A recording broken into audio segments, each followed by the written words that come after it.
Dalton Schultz had a career year in 2021, amassing over 800 yards and 8 touchdowns for the Dallas Cowboys. He'll be a free agent in April, so let's see if he's a target for the Jets at $13 to $14 million per year. Is he the guy that can turn the tight end position around? Let's take a look at the film and find out together. Let's go.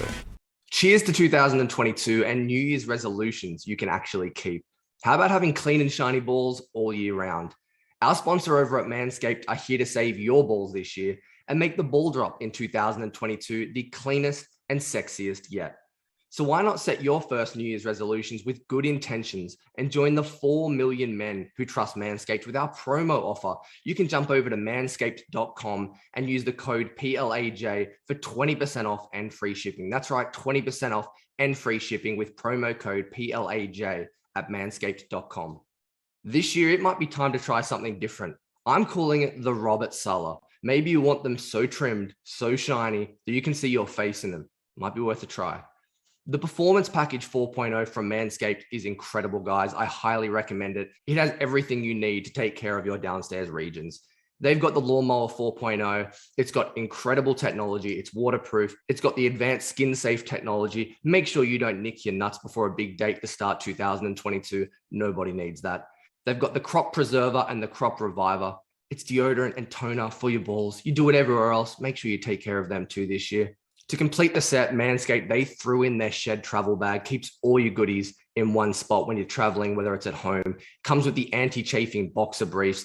And then the new addition, the Ultra Premium Body Wash. Great for shower use every single day. It's a 3-in-1. You can use it on your balls. You can use it on your body. You can use it on your hair. It's got great ingredients like aloe vera, sea salt. Make sure you take care of yourself this year. So whether your New Year's resolution is to take better care of yourself, take better care of your nuts, or maybe find a new lady friend in 2022, Manscaped has the product for you with their Performance Package 4.0. Again, guys, use the promo code PLAJ at manscaped.com. That will get you 20% off and free shipping. So head over to manscaped.com, check them out, help us out, and let's get on with the video. What's going on, everybody? It's Luke here from Play Like a Jet, and I'm excited to look at Dalton Schultz tape today. A free agent target that Jets fans want desperately. You can understand it. We haven't had a tight end for years. I looked at Trey McBride yesterday. He blew me away. So let's evaluate the all-round game of Schultz and if he's worth that $13 to $14 million. And I want to start with his pass catching. That's the most important thing that a tight end's going to do, even in this Mike LaFleur scheme. And the first place or area of the field he attacks really well is down the seam and stretching it vertically. Against the Patriots here, he's on the left-hand side of the formation as an inline tight end, something that's going to appeal to Mike LaFleur. What I want you to watch here is the width he takes with his get-off, the ability to get around the defender, and then break it in and try and attack the seam against cover 2. So as we let it roll, gets around that defender, starts to cut it in, and watch the adjustment to the ball. Really nice placement from Dak Prescott. He doesn't want to lead him into that linebacker in the cover 2 look.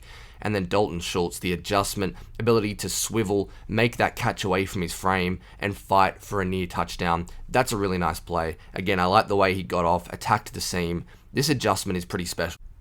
On this occasion, he's just attacking straight down the seam against cover 2 once again. On the right-hand side of the formation, he's split out a little bit this time. He just beats him with speed and ability to blow past the linebacker and again make a nice catch with extended arms. You can really see it from the back view here. Impressive throw from Dak as well, but Dalton Schultz just takes him on and look at that catch point. Great job getting the extension, the ability to catch and corral the ball away from his frame, something I talked about a lot with McBride, and then fight to get in the end zone. I really like that. If you can win down the seam vertically and you can stretch the defense, that's something the Jets haven't had from a pass-catching tight end, so that's a big win if Dalton Schultz was in green and white. This time it's a little bit of a negative, I suppose. Again, pretty nice route. I really like the scissors concept here from the Cowboys. Dalton Schultz, the first of the 2 tight ends on the right-hand side of the formation, number 86. And he does a great job with the route. He's wide open here against this cover 3 look. But what I would like to see him do is fight towards the ball a little bit more to round that out. He kind of sits and floats back with the football, and in conjunction with that, it's a body catch. Don't let that rock get to your body. Don't let the DB get an arm in there and disturb it. You got to make sure you come back to the football and you have extended arms. So once again, really nice route, really good job attacking the seam. Nice patience on the scissors, but make sure you catch that away from your body, and I think he could have worked back to the football as well. Let's take a look at another aspect of Dalton Schultz's game, which is going to be especially important in the New York Jets scheme with Mike LaFleur as offensive coordinator, and that's what he does on crossing routes and when there's bootleg situations from his quarterback. In this instance, Dalton Schultz right-hand side of the Cowboys formation inline tight end. Dak's going to roll out. I want you to watch how he sneaks. He patiently waits to make sure he doesn't need to chip anybody, sneaks out, gets the football in open space. Well, okay, that's not particularly impressive, is it? We've seen guys like Croft and Griffin make that play. This is what takes him to a next level and has this year. Ability to make defenders miss in open space. Really nice agility for a 255-pound athlete. Dalton Schultz, 6'4", 255. Stops on a dime, gets inside, and then has the ability to re-accelerate and finish this for a touchdown. Let's watch it one more time. It's the ability to not just catch the football. This is obviously part of the job for a tight end, but the escapability, maneuverability in space, ability to score a touchdown for something that could have just been a 10-yard gain. That's a big win for the Jets. Almost an exact replica of that play. Dalton Schultz is going to be on the right-hand side of your screen, the left of the Dallas formation. And again, you get this little bootleg from Dak Prescott, Dalton Schultz in open space. But again, it's the ability to make the first man miss for a 255-pound guy. Great agility, lateral quickness, and then get back over your pads and head north-south. Great job from Dalton Schultz. You see this a lot. It's going to be a great fit in the Jets offense. And this is also a play that I think is going to impress and entice Mike LaFleur when they look at Dalton Schultz in free agency. This time he's on the left-hand side of the Dallas Cowboys formation towards the top of your screen. Keep your eyes on number 86.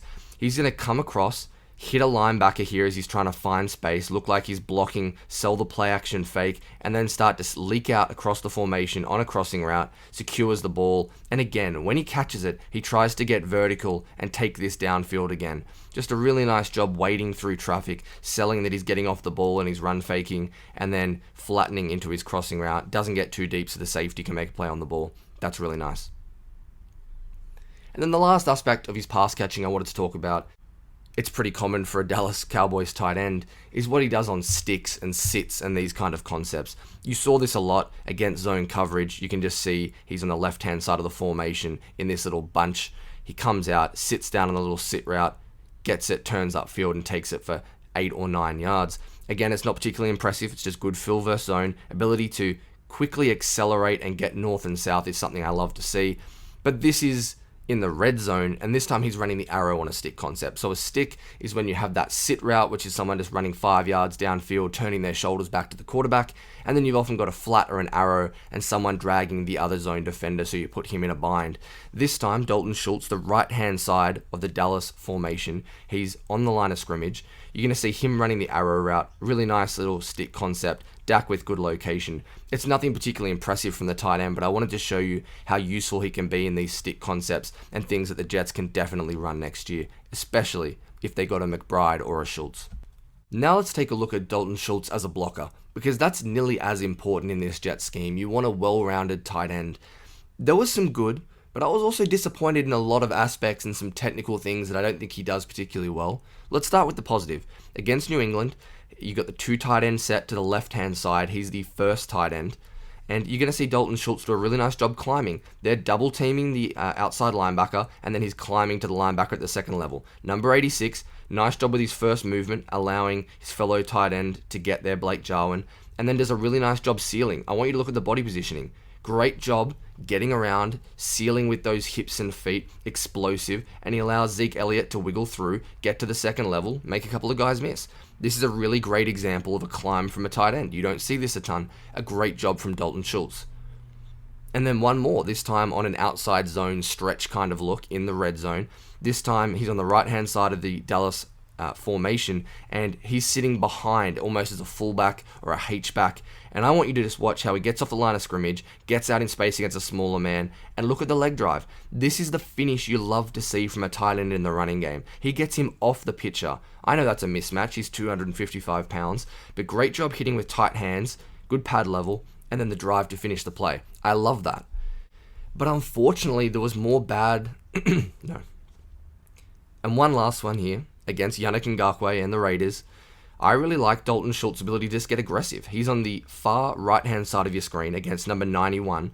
Watch how he just gets him and flings him to the ground. Great aggression, great physicality. Look, Is it a hold? Is that hand outside and around the back? Quite possibly, but good physicality, good aggression, and you like to see that effort, because that's what blocking is in the NFL. It's about 60% effort, and then it's the technicalities and the technique that will take you to the next level. But unfortunately, there was more bad than good in the blocking in my perspective, and the biggest thing that I kept seeing on tape was Dalton Schultz ducking his head. So he's on the right-hand side of the formation here, outside the right tackle, number 86. I want you to watch when he gets off in the run block, how he dips his head and he misses his target because he's lunging and he's out in front of his pads. This was a position that I saw Dalton Schultz in far too often. I don't want to see you lunging, stretching and reaching for a defender with your head down, because as soon as he puts a move on you, in this case a swim, it's over. Watch it at full speed. You need to keep your head up. You need to be more patient before you duck that head and lunge. Not a great job. Another example here, Dalton Schultz doing the same thing. Right hand side, same position as we just saw him. Keep your eyes outside the left tackle. Dalton Schultz ducking that head. Look how he's out in front of his pads. Head low. 58 just swims straight past him again. I saw this far too often from him.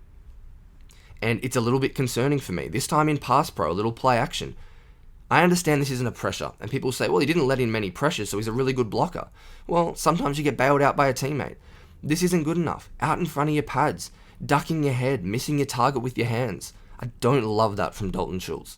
But to be fair to Dalton Schultz, there were some really good things in pass protection. Against New England and Matt Judon, he probably had his best game.